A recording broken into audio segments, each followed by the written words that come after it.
you so much for asking us to film the questions of a day in the life of our job. We hope you find them informative, and hopefully it'll make you think about maybe a future career. Who knows? So we'll just start straight away with the questions. So if you want to introduce yourself, and where are you from?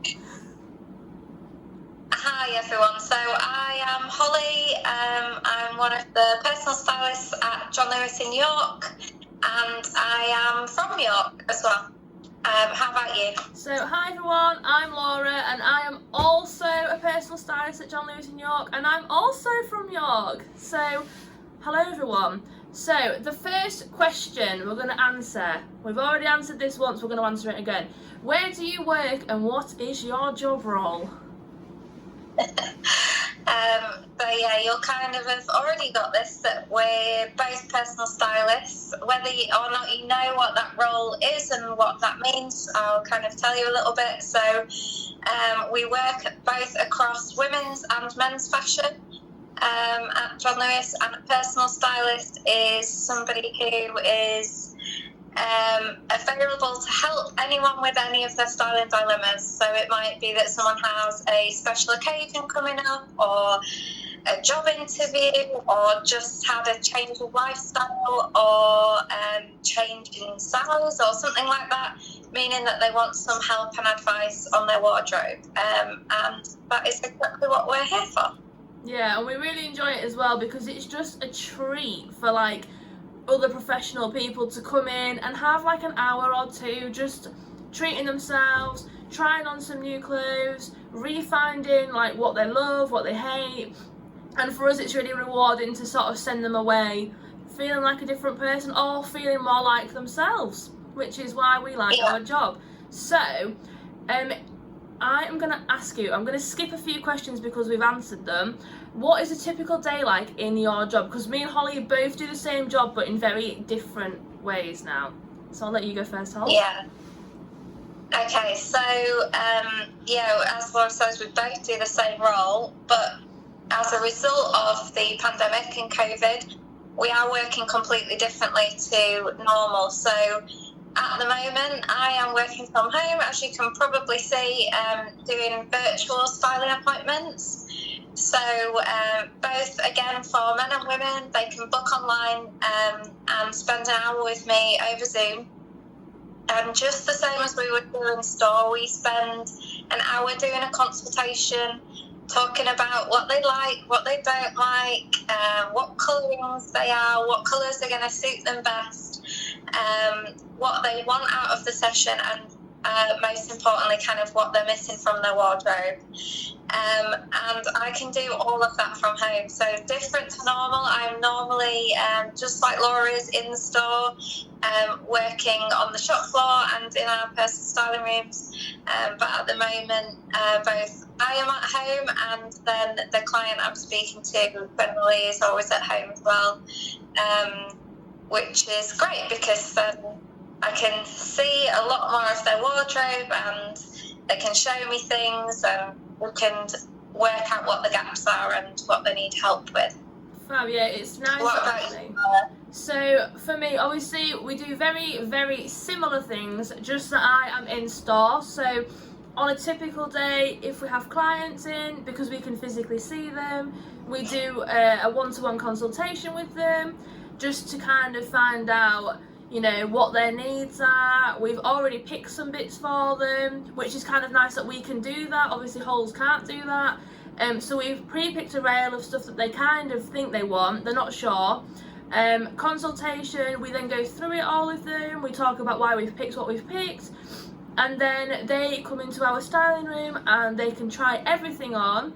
And throughout that we give them kind of hints and tips, whether it to be add an accessory or other ways to wear, and then the blessing that we've got is they can try their things on with us, so they can decide kind of there and then what they like, which I guess is nice for us to be able to see that, because obviously we've picked the outfit, so we kind of want to see them in it as well. So our job, is pretty much the same. Definitely a difference, isn't it? Kind of how we're working at the moment. So we'll definitely always have those customers who want to come in and they want to see someone face to face, and it's really important to them that they are able to try something on and they want to take it away that day. We do have a lot of our customers who are like that, and they want that instant fix and they want to feel great that day and take it home with them. So we can still offer that in store, but what I do is different at the moment in that I will, I should have said this before, sorry, I will go off and make recommendations from our website, which I email over to them, and then quite often we will then have a follow-up appointment once they've placed an order and their things have arrived.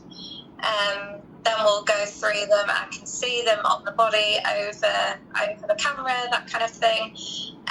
So I can kind of cater to that customer who is a bit more open to the virtual world and a bit more maybe tech savvy.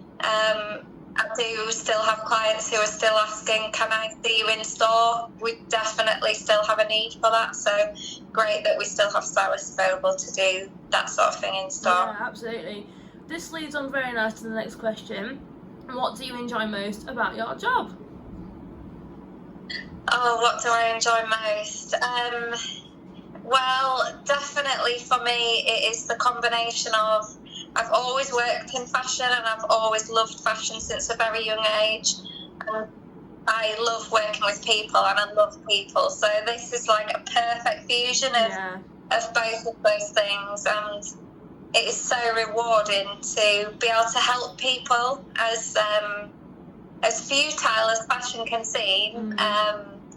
It really can have a massive impact on how people feel about themselves, their confidence levels, whether, you know, they come to us for an interview outfit and they go into that interview feeling amazing because we've dressed them in a great confidence-giving outfit. And it is seeing, I always think, when you physically see someone in an appointment and they come in and they're quite shy and they're quite reserved and they're nervous, and then seeing them walk out of the room at the end of the appointment standing a bit taller, feeling a bit more confident, is like the best thing in the world. Yeah, I completely agree. What would you say, Laura? Yeah, pretty much exactly the same. It's just the way that we can kind of transform them in an hour. Like Holly's completely right, it's the way they come in, and obviously they're a bit apprehensive because they're a bit like, oh, I've not done this before, I don't know what I look like, I don't know what my body shape is. And it's kind of like when we can, I think it's the first outfit you put them in when they realise that they look amazing.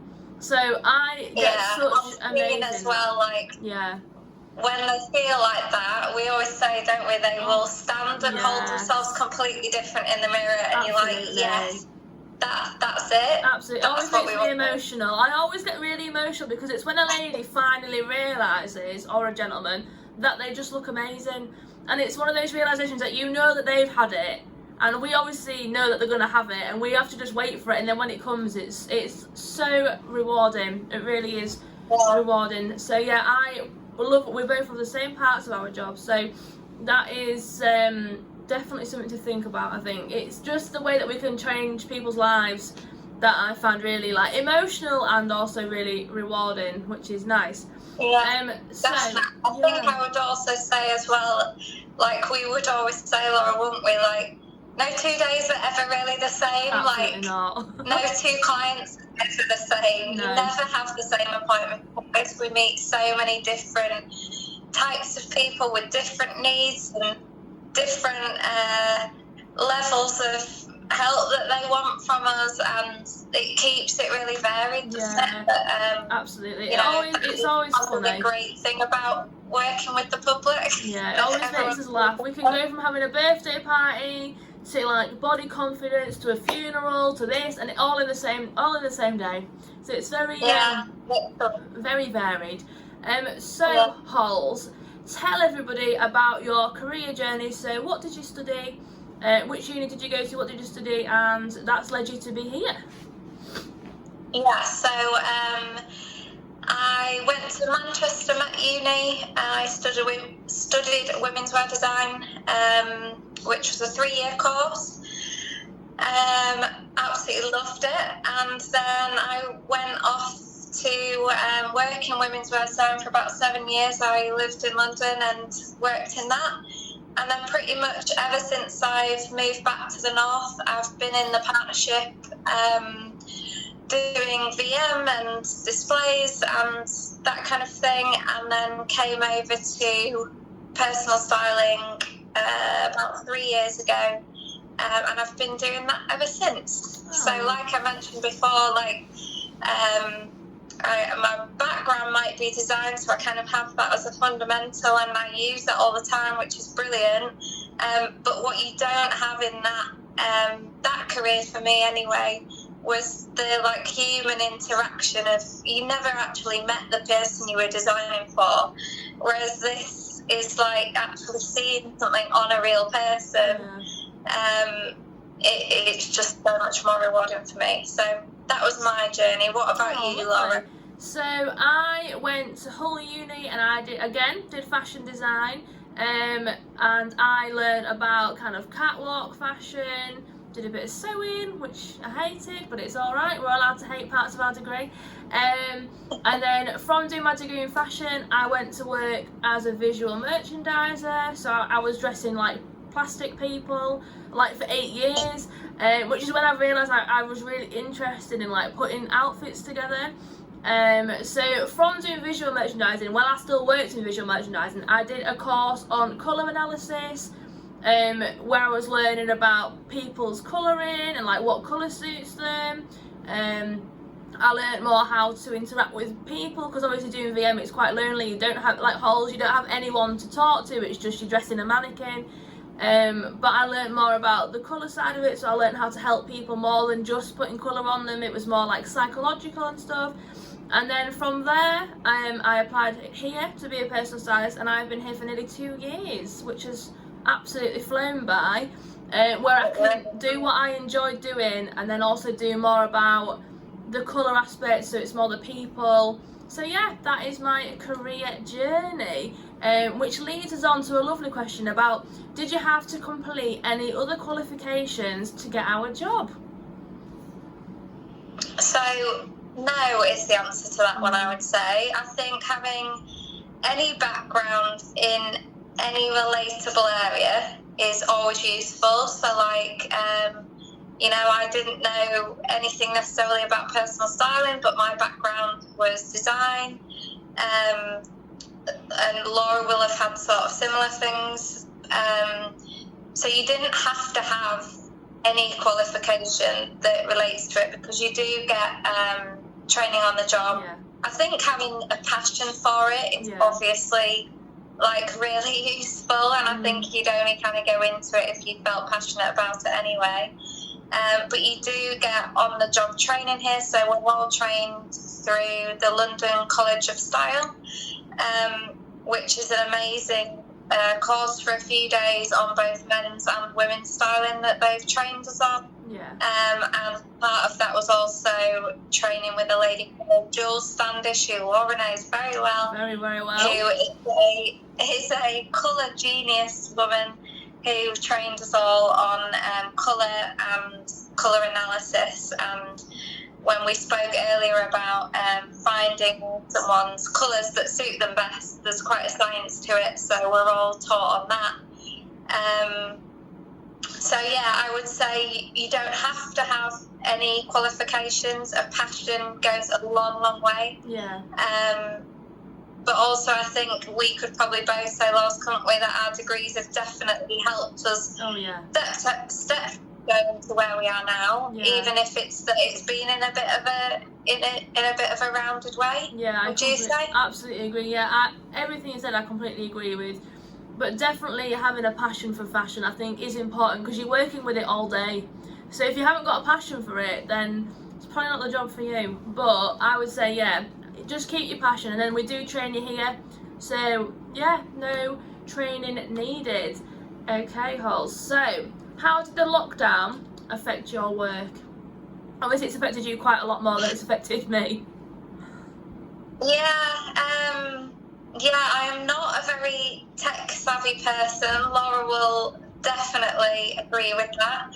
So even down to filming this, I'm a bit clueless. So the thought of me working from home or working virtually and that kind of thing was really alien to me. The only experience of anything like this really that I'd ever had was probably like many of you guys watching this, doing like a family quiz night or whatever during lockdown across Zoom. And I thought, God, I've never done this before, or like using Skype or something like that. So it's completely changed my job. Was really daunting to start with, but it's been great as well. So it's just really nice to have any interaction with somebody right now in the way that we are all at home a lot. Yeah. So yeah, it's completely changed my job, and like I mentioned, I do love the client interaction side of what we do. So it genuinely doesn't feel like work when you're spending that 1 or 2 hours with a person helping them. So it's nice to be able to still have that kind of feeling over Zoom.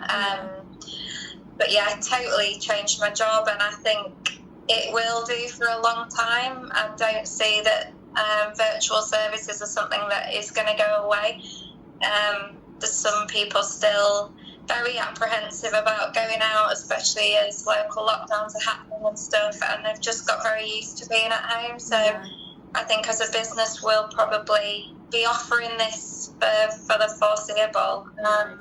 But hopefully also very much supporting it in store. Would you say, Lauren? Yeah, I agree. So yeah, the same with us. It hasn't obviously affected our role as much because we still work in branch. I suppose the only part that's been affected is the more personal touch to it. So like Hol said, normally before pre-COVID, we'd be in the room, we'd be able to kind of touch, like style them a little bit easier. And me and Holly are always kind of getting hugs from our clients. I know that's a bit weird, but I really miss hugging my clients at the end because you've had such an interaction with them. It's just their natural reaction to want to give you a massive hug because you've just made them so happy. So on my part, the only thing that affects me is the fact that you just can't be as personal with them, but it is still workable, it's still enjoyable. But yeah, that is the only thing for us that's affected our work really. So yeah, normally you'd be kind of in the styling room with the client, wouldn't you? For the full 2 hours, you'd be sort of able to go, oh no, just tuck it in like this, or just pop your collar, or whatever it might be, that you'd just be like tweaking them. It's probably, I haven't had this experience, so I bet it's really hard to kind of just, especially for me, I'm really touchy-feely, which sounds weird, but I always want to go up to a lady and go, oh, let's just tuck it in like this. But then you've got to stop yourself and be like, right, no, I have to do it verbally. So then it's like trying to explain to someone how to tuck a top in, which sounds easy, but it's not as easy as it sounds. No, it's not. It's really not. But yeah, so that is fab. And then just the last one, what is the one piece of advice for someone who is interested working in your job sector that you would give to them? I would say your career and your job path in life might take you in completely random directions sometimes, where you think, I don't even know what I'm doing, why am I doing this, or whatever. I've certainly had many times like that in life. But I believe that kind of, if you always stick with something you feel passionate about at that time, it's taking you to where you're meant to be anyway. So, you know, after I graduated, I worked for free for quite a long time. I worked at a newspaper in a fashion department.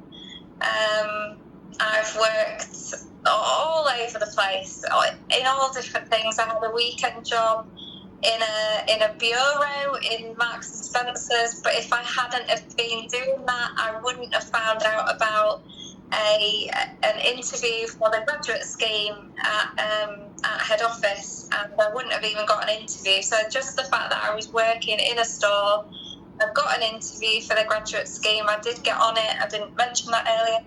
And I worked for M&S for years and in their design department. So I could have never imagined that when I took on a weekend job as a Christmas temp or whatever. You just don't know where something's going to lead. So try and just go with your gut of what you think feels like the right thing at the time. And even if you start going down one road, it doesn't mean that you won't get to where you want to be one day. It absolutely doesn't. And as crucial as this time probably feels like, that you've got to make the right decisions and you've got to get it right first time and whatever. Geez, I've had loads of jobs and I've got to somewhere where I'm really, really happy. So just believe in yourself and believe that anything has the potential to take you where you want to be, I would say. Yeah, I love that. What about you, Loz? I love that. That was really nice. Yeah, really, really similar.